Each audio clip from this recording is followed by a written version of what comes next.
What do you recommend? Beer. We'll have 5 of those, please.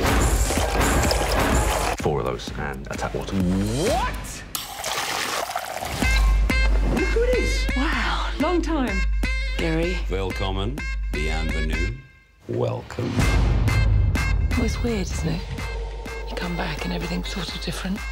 I suggest you get on your way.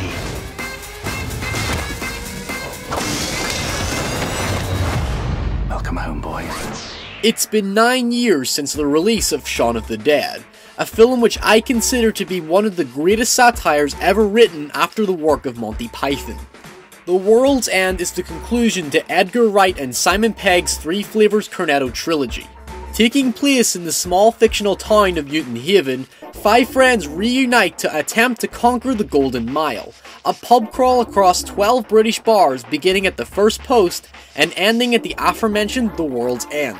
To say anything else would pretty much be a spoiler, considering the film makes it a point to try and confuse the intoxicated protagonist and the audience as to what is going on. While in this case the trailer is a major spoiler, the film is very unpredictable. That said, I have to stress one thing before the fanboys go apeshit.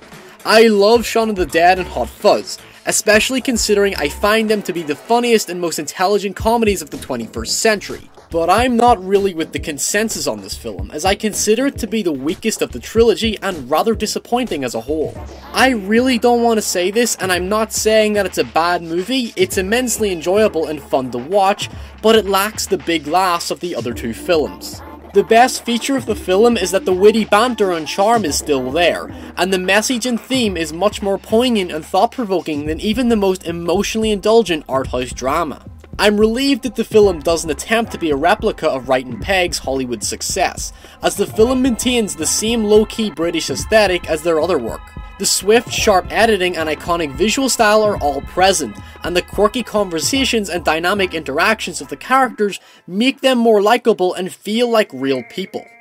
The film is so down to earth and never indulges in lazy filmmaking practices such as the over-reliance of CGI or tasteless jokes. There is clearly a lot of care put into the film, and I find myself genuinely feeling extremely empathetic for Simon Pegg's character.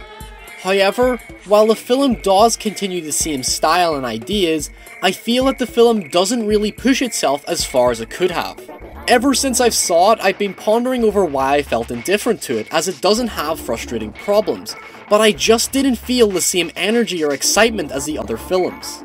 I can't deny that its theme is more profound, but it's hard to tell what the film is trying to be. While it's being defined as a science fiction, and this is clearly the case considering it pays homage to Invasion of the Body Snatchers, the satire of the genre isn't as obvious as the zombie genre of Shaun of the Dead or the buddy cop movies of Hot Fuzz. Perhaps this could be down to my lack of knowledge on science fiction, or simply it could be related to how the film makes a joke of the fact that the characters ponder over what is going on while being drunk in the process. While I don't want to spoil the actual reveal, the film treads too much between the end of the world and an alien invasion, and doesn't exactly make it clear what's supposed to be going on. But the fun is to be had in listening to the characters' drunken theories, as their increased drinking leads to increased paranoia, which eventually results in one incredibly well choreographed fight scene. And we're back, just like the 5 Musketeers. 3 Musketeers, isn't it? Well, nobody knows how many there were, really, do they? You do know that the Three Musketeers is a fiction, right?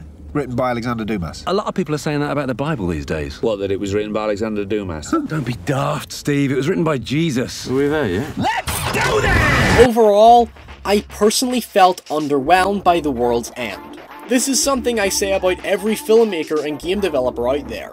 I truly admire the ambition of Edgar Wright and Simon Pegg for trying to do something different. I certainly enjoyed the entertaining pub crawl with the characters, and the theme of growing up and letting go of the past is something I truly connected with. The film just doesn't reach the potential of what it could have been.